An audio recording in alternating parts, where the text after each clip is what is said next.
Hello and welcome to my studio. I will soon move out because of the city expanding and there's simply not room enough for me. But before, I will love to show you my tips and tricks to how I have set up here. So come inside.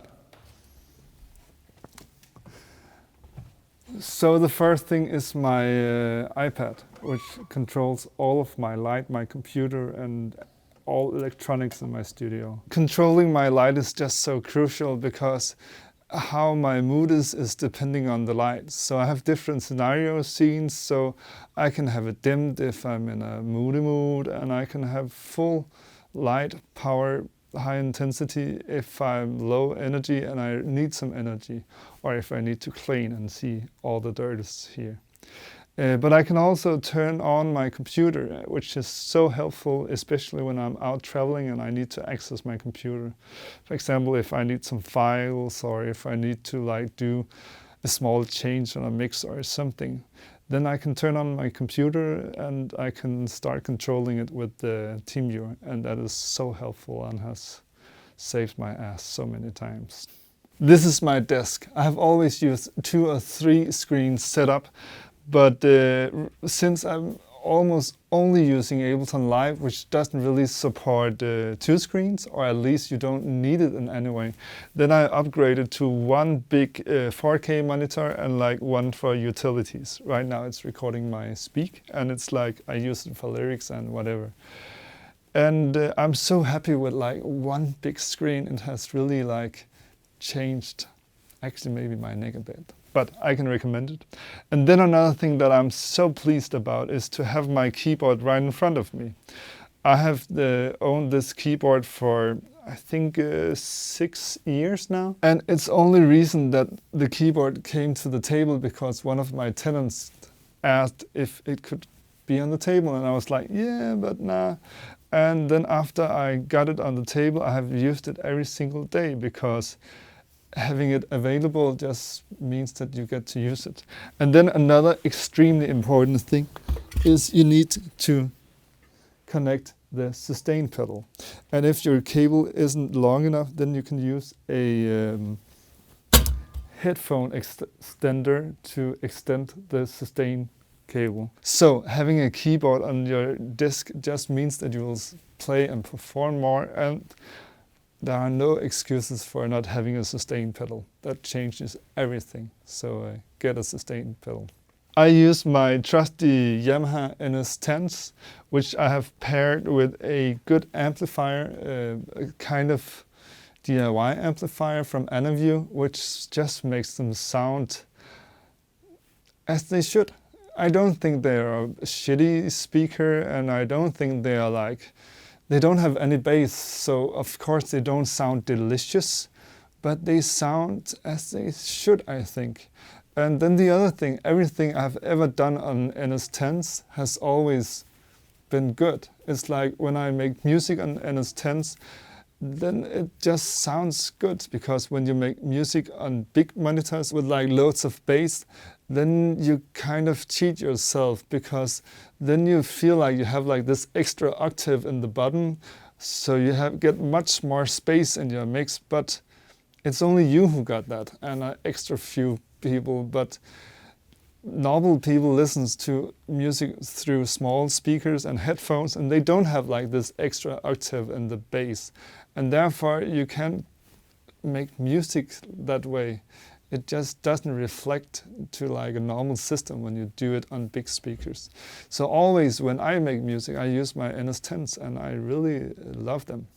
But when I'm listening to music and when I need to check my music, I have my home-built big speakers. These are my big home-built speakers, which I made with my dad. And these just sound incredibly. For me, it's just so important to have a big set of speakers which can translate and make the music that you're listening to more fun, more close to you, more interactive. Because how can we as musicians, as producers, as songwriters make music without enjoying music? I think it's so important, and a thing that I have forgotten about for a long period of time. Listening to your favorite music in a way that really makes you happy. And good sounds is only helping. Good sounds where you can like feel the bass, feel everything, feel how the musician played, how they felt when they were playing. It's like get the experience of the full music. It's just so important, and I have never understood musicians who don't have a good hi-fi, a good place to listen to music, because when you play music, it's so important that you enjoy music too. And then let's talk about gear. This is one of my favorite pieces of gear in my studio. I was thinking that this was like nice to have, but then I found out that this is like extremely important to have, because it's so important to have water right next to you at all times. And then some other gear I really is happy about is my microphone, which is on this arm, and this is my Neumann vintage U87. But I use this for everything because I'm lazy and because it's so convenient. So if I'm recording acoustic guitar, I can set it here, and vocals, I can set it here, and if I'm recording someone else, I can set it here while I'm working here. And it's, again, it's all about convenience, because there's always like, you can make it sound a bit better by choosing the absolute best microphone for every setting. But for me, having something that's always connected and just so convenient makes it so that I get more motivated, more inspired, and it's just like, it's more fun to make music. And then when I'm live streaming, then I have my camera set here, which is just a very nice view of me and my studio. And as you can see, it's like I set it here because that was kind of the only place where it could be, but I'm so happy with the angle. But let's move on. And then my favorite headphones, which is the Beyerdynamic DT770. They are like good to have on for a long time, and they sound good. They reflect good compared with what I hear in the speakers, and they are cheap. And I can recommend everybody to buy these. When I'm traveling, I use my Sennheiser HD25 just because they are really sturdy and I'm not afraid of damaging them. But these are not as sturdy, so I try to take care of these. But Beyerdynamic DT770 or Sennheiser HD25 is my best recommendations for a couple of headphones below $200. I use Rockwool as my monitor stands for my floor standing speakers. And I never thought it would make such a big difference, but by using Rockwool as my floor stands, my bass just became so much more clear, didn't ring for as long time, and my stereo picture just started to like make so much sense. And it's like I've been building speakers for so long, and doing this was like the biggest finding I've found. Like, it was such a huge difference. Of course, you can do it much more prettier than I, but I would also do that in the future. I will just wrap it around some fabric, but having something that can absorb and simply stop the vibrations from the speakers to go out into the floor just makes it so that it's, try it yourself. It's really a big difference. I'm using a home-built computer, a PC, which is consisting of a AMD Ryzen 3700 series, and it simply just works, and I have all the power that I need. But if we move on to my music gear, my preamps and my converters, then I have tried to like do a bit of cleaning the previous years, because I've had way too much, and now I'm just focusing on having something that works and is reliable. So this is my small little rack. I have the Pacifica preamp, which is like an awesome preamp. It sounds amazing, but most important of all, it has never let me down. It always works. And then I have 8 channels of line audio pre's, which are so clean and without any noise, and they just are fast and responsive. And sometimes I just think about buying an extra of those and then only using line audio because they just sound good. And then in the bottom I have my AURORA 16, and that's just a killer converter for the price. And I just learned that converters are so important because the converter makes a difference between if we are listening to the music or how the music sounds. I made a test where I compared a RME 5-phase 800 with the AURORA LYNX 16, and I was so disappointed because I couldn't really hear a big difference until I found out that the big difference was in how I perceived the music. And then since then I could hear the difference between the two different converters, no matter if I was listening to my MacBook Air speakers or a big hi-fi system. And the big difference was that when I was listening to the music recorded through the RME 800, then it sounded nice and delicious. But when I was listening to the music recorded through the AURORA LYNX 16, then I was listening to how the music sounded. And I think this is extremely important. This is my snack and breakfast drawer. And for me, it's so important to have food, snacks, something that can take me away from leaving my studio, because often when I need to do something that's truly important to me, then I'm trying to find the best excuse to leave. And also having breakfast is so that I don't have this bad excuse for staying in bed all morning eating breakfast, because when my breakfast is in my studio, then when I get hungry, then I need to go to the studio, and that's a really good motivation. And then a totally another trick is that my vacuum cleaner is always hooked up. So if I need to vacuum clean, I just take it out and press the turn on button, and then I get to vacuum clean. And that means that my studio actually gets to be vacuumed, and it needed that. And having a clean vacuumed studio is just so much nicer to be in. And I also have my fridge, which is so nice because then I can have yogurt and cold alcohol-free beers and soda and everything that simply will keep me refreshed. And I was thinking of buying a fridge for so long, but I didn't thought that it was important. But it was, and I can recommend everyone to buy a fridge. And it doesn't cost that much in power. This is one of my frenemy guitars. This is my main guitar, and I have had this guitar for the most of my life. I have played on it for 20 years. I'm 31. Maybe not 20 years, but for a long time.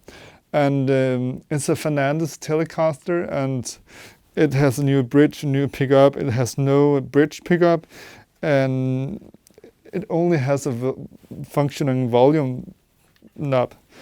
But it's like this guitar, I know everything about it, and even though it's not the best, even though I don't know what that means, there's a lot of things it can do, and there's a lot of things it can do, and we are just like an old married couple. Even though we don't have a great time all the time, then we do have a good time. But I've never found anything to replace it, and I'm looking all the time, and it just feels good and bad at the same time, and it's very funny. And then one of my other favorite guitars is this Spanish classical guitar. And it's simply just because it just has a sound which I'm not that familiar to. So there's so much for me to explore. And exploring is what makes music funny.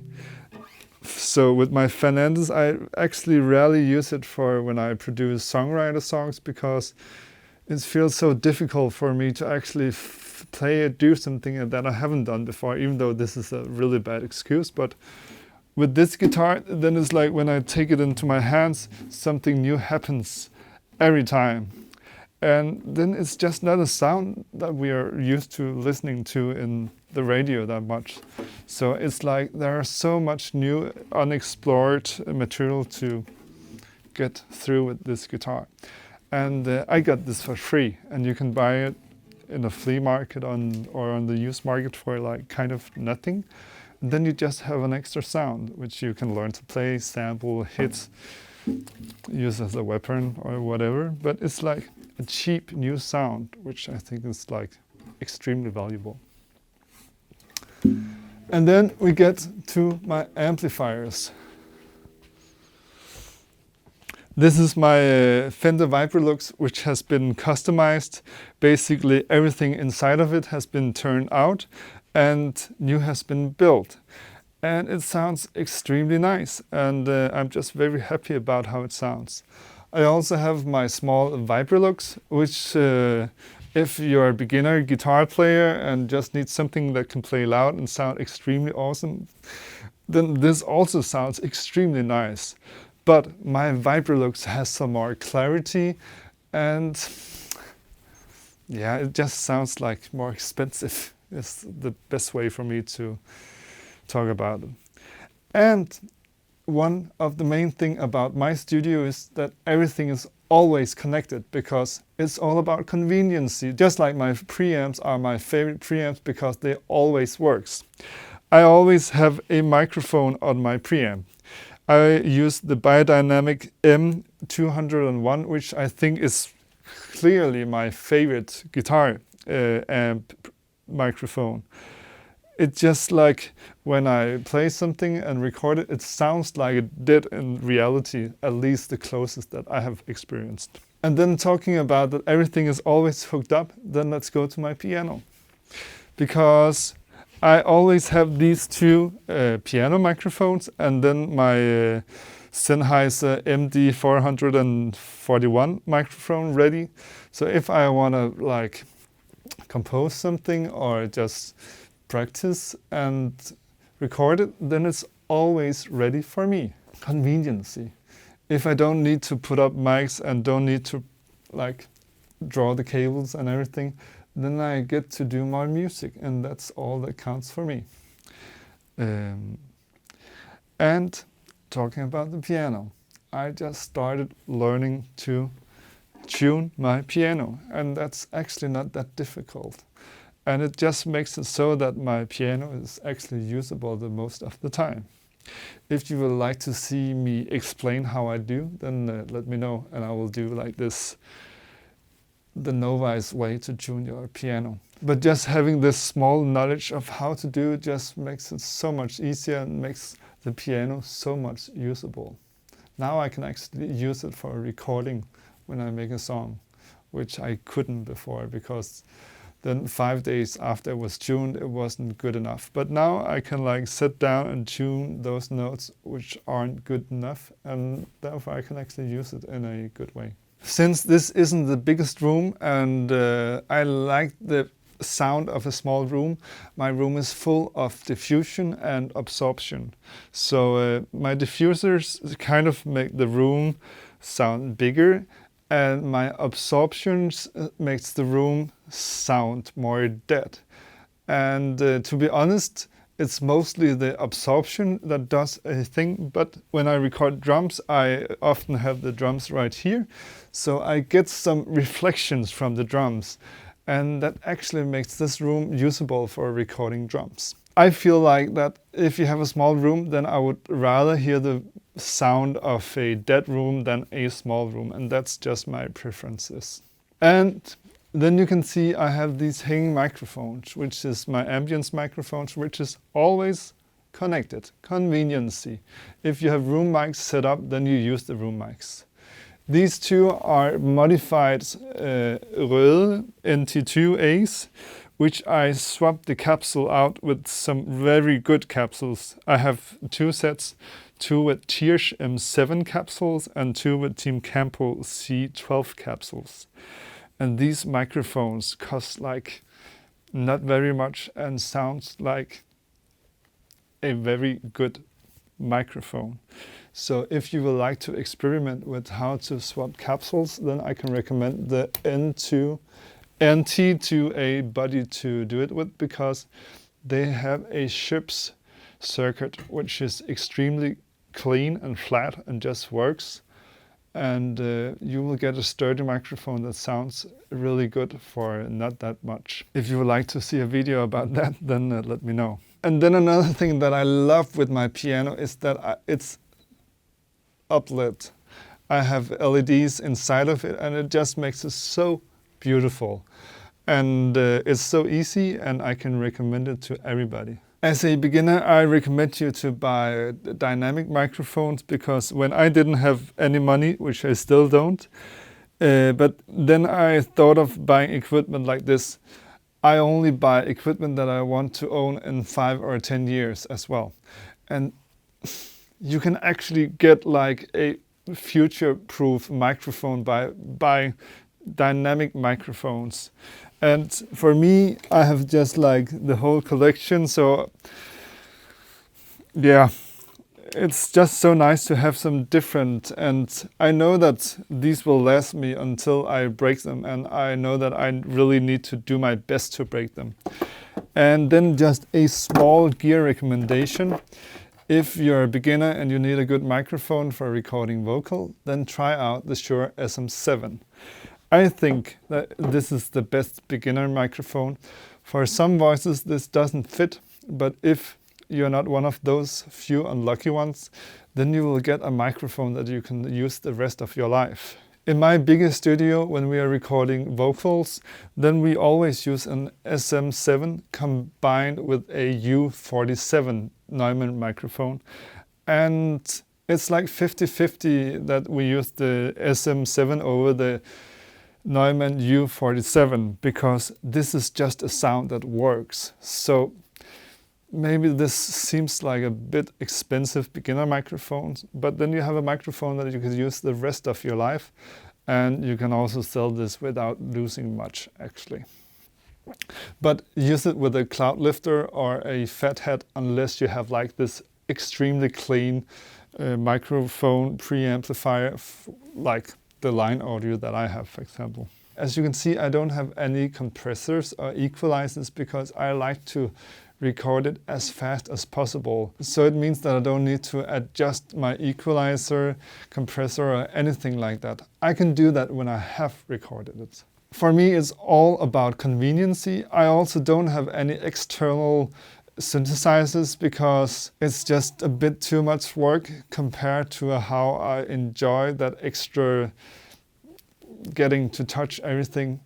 I have so many different synthesizers in my DAW, and I can use my MIDI keyboard for controlling them, and I can bring them with me on my laptop. And that means that I can make music everywhere, instead of sitting in my bed and like, oh, it would be nice if I could use this. But hey, I can use all of my synthesizers because they are plugins.